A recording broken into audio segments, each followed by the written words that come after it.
이스라엘 백성들의 도덕적인 타락상에 대해서 지금 우리는 보고 있습니다. 그 이전에 있었던 요나단이라는 레위인을 통해서는 이스라엘 백성들의 종교적 타락상을 보았다면, 이제 또 다른 레위인의 새로운 이야기를 통해서 이제 이스라엘 백성들이 도덕적으로 얼마나 타락했는지를 보게 되는데, 그들이 얼마나 타락했는지, 특별히 그들의 삶이 도덕적으로 얼마나 타락했는지를 먼저 우리에게 보여주시면서 하나님은 성과 관련해서 그들이 얼마나 타락했는지를 보여주셨어요. 한 사회나 한 사람의 도덕률은 그 사람의 성도덕과 관련이 있다고 말씀을 드렸죠. 그래서 하나님은 성과 관련해서 그들이 얼마나 타락했는지를 보여주시면서 레위인이 첩을 가지고 있었다, 레위인이 첩을 가지고 있었다라는 것과, 그리고 또한 첩은 음행을 했다라는 것, 그리고 또요, 한 지파는 계속해서 하나님 앞에서 동성애를 자행하려고 하고 결국은 한 여자를 융간하는 그 자리에까지 가고 있는 그러한 성적인 그들의 모습을 통하여서 그들이 도덕적으로 타락했다라는 것을 보여주었어요. 그러나 도덕적으로 그들이 타락했다라는 증거가 오직 성과만 관련되어 있는 것일까요? 그들이 성적으로 타락했기 때문에 저들은 참 도덕적으로 타락했어, 그의 삶이 완전히 타락했어, 그렇다면 그와 같은 성적인 관계, 그와 같은 성적인 어떤 모습을 가지지 않은 사람들은 나는 그래도 내 삶은 하나님 앞에서 그래도 좀 도덕적이지 라고 생각할 수 있는 것입니까? 나는 레위인처럼 첩을 두지도 않았고, 나는 그 첩처럼 음행하지도 않았고, 더군다나 나는 동성애나 윤간 같은 것은 저지르지 않았으니 나는 그래도 도덕적으로는 하나님 앞에서 좀 괜찮은 것 아닌가라고 생각할 수 있는 것입니까? 하나님은 이제 도덕적으로 그들이 얼마나 타락했는지를 성과 관련되어서도 말씀하시지만, 또 다른 증거들을 통하여서 너희들의 삶이 타락했다, 너희들이 도덕적으로 타락했다라는 것을 계속해서 담담하게 지금 계속해서 어떠한 감정도 섞지 않고 그냥 있는 사실들을 쭉 기록하시면서 그들의 도덕적인 타락상을 우리에게 보여주고 있는데, 그래서 이어지는 오늘 본문 말씀을 통해서 우리는 하나님 앞에 그들이 얼마나 도덕적으로 타락했는지에 대한 또 다른 명백한 증거, 그러한 증거들을 한번 살펴보려고 합니다. 그 첫 번째는 이제 일상과 관련해서 별로 중요한 것 같지 않은 레위인과 그리고 그의 장인이 그 일상을 보내는 장면을 비교적 구체적으로 계속해서 기록하고 있다는 것을 보게 돼요. 4절을 한번 보시면 그의 장인, 곧 그 여자의 아버지가 그를 머물게 하며 그가 3일 동안 그와 함께 머물며 먹고 마시며 거기서 유숙하다가, 그러니까 그 레위인이 첩을 데리고 오려고 그 여인의 집으로 갔었죠. 그랬더니 먼 길 온 손님이에요. 그리고 반가운 손님이에요. 자기 딸을 다시 데려가려고 온 손님이에요. 그랬더니 융숭하게 대접하는 거예요. 며칠 동안 대접했다고요? 3일 동안. 그러나 이것은 고대 풍습입니다. 아주 귀한 손님이 왔을 때 3일 동안 대접하는 것은 그 당시의 풍습이에요. 그래서 먹고 마셨다라고 말하고 있고, 그를 참 융숭하게 대접해줬다라는 그 일상의 3일이 지나가고 있습니다. 그런데 오늘 본문 말씀을 계속해서 보면 5절을 보시면요, 넷째 날로 넘어갔어요. 그런데 또 아침에 일찍 일어나 이제 떠나고자 해요. 근데 그 여자의 아버지가 그의 사위에게 이르되 떡을 조금 먹고 그대의 기력을 돋운 후에 그대의 길을 가라 라고 말하고 있어요. 또 먹고 마시라고 말하면서, 그래서 어떻게 합니까? 6절을 보니까 두 사람이 앉아서 함께 먹고 마시매라고 또 하루를 보내고 있는 것을 보게 됩니다. 자, 3일을 대접받고 먹고 마셨어요. 그런데 또 그 다음 날 또 하루를 더 기력을 회복해라 라고 말하면서 네 몸을 위해서 먹어라. 그래서 또 먹고 마셨다라고 얘기해요. 자, 그런데 또 8절을 또 보실까요? 몇째 날요? 5째 날 아침에 일찍 일어나 떠나고자 하는데 그의 아버지가 또 그대의 기력을 돋우고 해가지고 머물러. 그래서 두 사람이 또 어떻게 해요? 함께 먹었대요. 뭐 이런 기록을 왜 해놨을까? 이게 왜 이렇게 기록되었을까? 그런데 한번 레위인 입장에서 한번 생각해 보십시오. 여러분들이 저라고 생각해 보십시오. 목사라고 생각해 보십시오. 자, 이 레위인이 지금 그 여자를 데리고 오려고 무슨 요일날 떠났을까요? 그래도 명색이 목사니까 주일은 보내야 될 것 아닙니까? 그 당시에는 안식일을 보내야 되니까 토요일 안식일을 보냈겠죠. 그리고 언제 떠났을까요? 안식 후 첫날 주일날 떠났겠죠. 그러니까 주일, 월, 화 3일 동안 먹고 마셨어요. 자, 그리고요, 넷째 날 수요일 됐어요. 5째 날 목요일 됐어요. 안식일은 금요일 저녁부터 시작이잖아요. 그러니까 지금 레위인 입장에서 봤을 때는 그 당시에 그래도 아무리 그들이 타락해도 꼭 내면적으로 타락한 사람들이 외적으로 이런 것들 형식적으로 종교적인 거 되게 지키려고 하거든요. 그러니까 안식일은 지키려고 했을 것 아닙니까?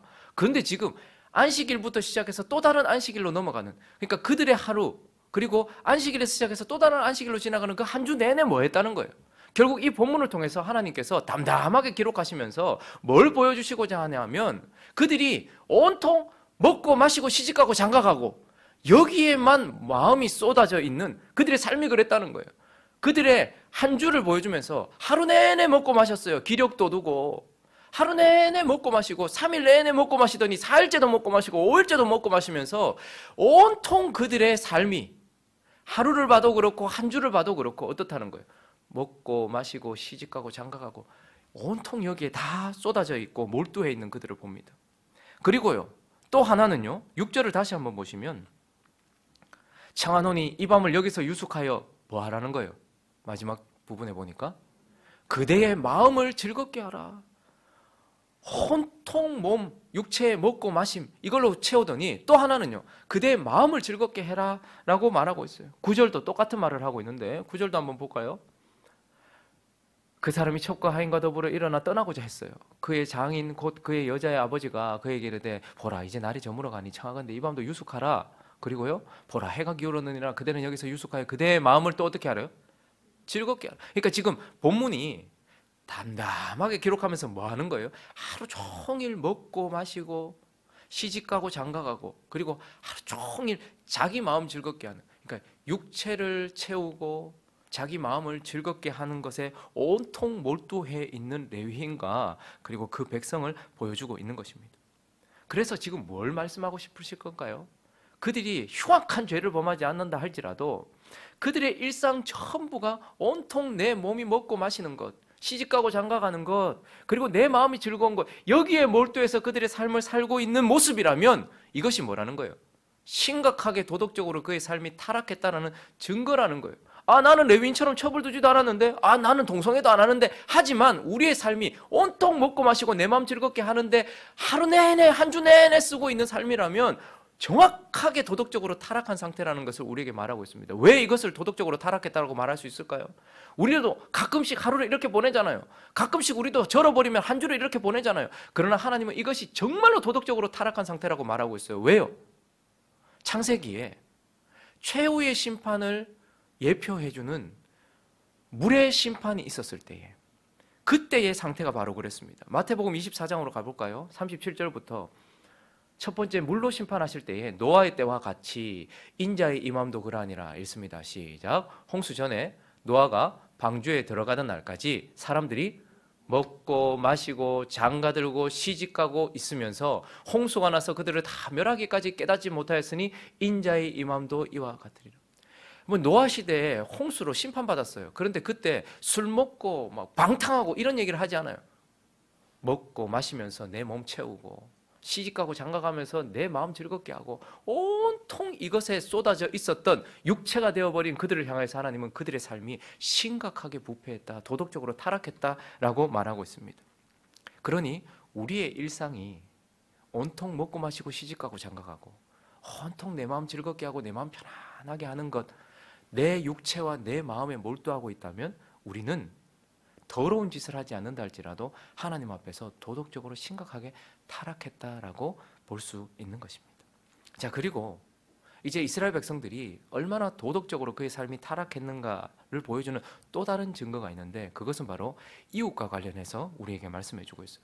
오늘 본문이 참 무서운 이유는요, 사람이 진짜 화가 나면 감정 섞이지 않은 담담한 말로 혹은 침묵을 해요. 그런데 오늘 본문은요, 레위인을 비난한다든지 뭐 거기에 대하여 감정을 덧붙이다든지 하는 게 전혀 없어요. 그냥 담담하게 기록하고 있는데 그가 5일째도 먹고 마셨어요, 사실은. 그런데 와, 이러다가 안식일 못 지키겠다 싶었겠죠. 그래서 떠났어요. 근데 해가 지기 전 떠났단 말입니다. 그래서 14절을 볼까요? 모두 앞으로 나아가더니 베냐민에 속한 기브아에 가까이 이르러 해가 졌다라고 말해요. 자, 여기 베들레헴에 있었죠. 그리고 지금 어떻게 되냐면 에브라임 산지까지 가야 되잖아요. 거기에 실로가 있어요. 하나님의 집이 있었죠. 아마 그 레위인은 하나님의 집에서 섬기지 않았을까 생각이 들어요. 자, 여기서 해가 지기 전쯤 베들레헴에서 떠났어요. 근데 쭉 올라가다 보니까 여부수 땅에 이르렀단 말이에요. 한 3-4시간 쉬지 않고 걸어가면 만나는 땅이에요. 여부수 땅에 갔어요. 그런데 여부수 땅은 지금으로 말하면 예루살렘 지역이에요. 근데 그 당시에는 아직까지 그 땅을 이스라엘 백성들이 차지하지 못하고 있었어요. 그러니 여부수 백성들이 있으니까 이 땅은 이방인의 땅인 거예요. 그러니까 꼴에 레위인이라고 우리가 이방인의 땅에서 살 수 없지, 첩도 두고 있으면서 더러운 짓은 할 것 다 하면서 내가 그래도 이방인의 땅에 살 수 없지, 좀 더 걷자라고 해서 좀 더 올라왔어요. 좀 더 올라와서 어디로 가게 됐습니까? 오늘 말하는 기브아 가까이 이르렀다라고 말하고 있어요. 그러니까 기브아는 베냐민 땅이거든요. 그런데 거기에서 이제 이르러서 거기에서 이제 유숙하게 된 것입니다. 자, 그런데 거기 유숙하게 되었는데 15절을 읽어볼까요? 15절 있습니다. 시작. 기브아에 가서 유숙하려고 그리로 들어가서 성읍 넓은 거리에 앉아 있으나 그를 집으로 영접하여 유숙하게 하는 자가 없었더라. 그가 기브아에 이제 해가 질 쯤에 넓은, 누구나가 다 볼 수 있는, 많은 사람들이 다니는, 그 동네 사람들이 다 다니는, 베냐민 지파들이 다 다니는 넓은 거리에 앉아 있었어요. 뭐 하고 있었을까요? 자기를 하룻밤 묵게 해줄 사람을 기다리면서 거기에 있었겠죠. 그래서 영접해주기를, 손님 대접해주기를 기다리고 있었어요. 그 당시에는요, 손님을 대접하는 환대 문화, 이것은 고대 시대에 당연히 있었던 거예요. 그러니까 밤을 맞은 나그네를 환대해 주는 것은 그 당시에 당연한 관습이었습니다. 이것은 하나님의 백성들이 아닌 자들에게도 고대 시대에는 나그네나 이러한 밤을 맞은 사람들을 손님으로 대접하여서 환대하는 것은 그 당시 고대의 당연한 관습이었어요. 그런데 이스라엘 백성들에게는요, 나그네를 대접하는 것은 명령이었고 책임이었어요. 그러니까 자기 동네에, 자기 집 앞에 온 나그네, 밤을 맞은 나그네를 대접하고 환대하는 것, 그것은 하나님의 명령이었고 책임이었단 말입니다. 왜 하나님은 손님 접대 문화를 책임으로, 명령으로 주셨을까요? 왜냐하면 나그네를 대접하는 손님 접대에는 복음이 담겨 있기 때문에 그렇습니다. 단순히 우리가 오늘 어디 묵을 데 없는 사람 저거 하루 그냥 묵게 해주자, 그런 문화가 아니고, 사람을 잘 돌봐주는 그런 문화가 아니고, 이 손님 접대 문화에는 하나님이 우리에게 주신 은혜의 복음이 담겨 있단 말입니다. 우리는 밤을 맞은 인생이었어요. 내버려두면 밤을 헤매다가 그냥 어떻게 될지 모르는 인생이에요. 그리고 우리는 정처 없이 떠도는 나그네예요. 힘도 없고 연약한 자란 말입니다. 그런데 하나님이 어떻게 하셨다는 거예요? 밤을 맞은 나그네와 같은 우리의 인생에 하나님이 자기 집 베델로 초대하셔서 우리를 환대해 주심으로써 우리가 의미 있는 인생이 되게 하신, 그것을 나타내 보여주는 것이 손님 접대예요. 환대 문화란 말입니다. 그래서 하나님이 나그네 같은 밤을 맞은 아무것도 아닌 인생, 힘없고 연약하여 나그네 환대받지 못하고 핍박받고 이러다가 헤매다가 끝날 인생을, 하나님이 나를 융숭한 대접을 받을 손님으로 나를 대접해 주셨고 자기 집에 식구처럼 나를 대해 주셔서 나를 구원해 주셨다라는 내용이 담겨 있는 것이 손님 접대였단 말입니다.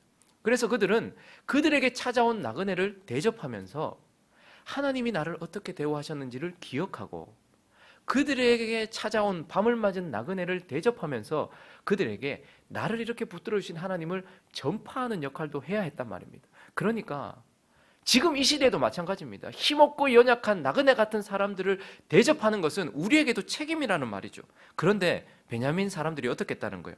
그 넓은 거리에 앉아 있는데도 불구하고, 밤을 맞았는데도 불구하고, 이제 퇴근하면서 혹은 일을 마치고 집에 돌아가면서 분명히 봤음에도 불구하고 어떻게 하는 거예요? 이웃을 돌아보지 않는 거예요. 거기다가 돌아보지 않기만 했습니까? 어떻게 했습니까? 그들은 내일 본문에 보겠지만 그들은 어떻게 합니까? 성적으로 그 나그네를 학대합니다. 동성애를 저지르려고 하고 결국은 그 정욕을 참지 못해서 그의 첩을, 그의 아내를 융간하게 되는, 오히려 대접하지 않을 뿐 아니라 어떻게 하는 거예요? 학대했단 말입니다. 힘없는 나그네, 밤을 맞은 나그네를 학대했단 말입니다. 그런데 이웃을 환대하지 않거나, 힘없는 나그네, 그것도 힘있고 그런 나그네도 아니고 힘없고 밤을 맞은 나그네를 대접하지 않는 것이 그게 그렇게 큰 문제냐? 그리고 그들에게 좀 피해를 주고 한 것이 큰 문제냐? 예. 왜냐하면 이러한 이웃을 돌보지 않는 상태, 그리고 오히려 이웃에게, 그런 이웃에게 나의 정욕이나 나의 이익을 위하여서 그것을 채우고 있는 그러한 모습은 정확하게 하나님께 심판받은 모습과 동일하기 때문에 그래요.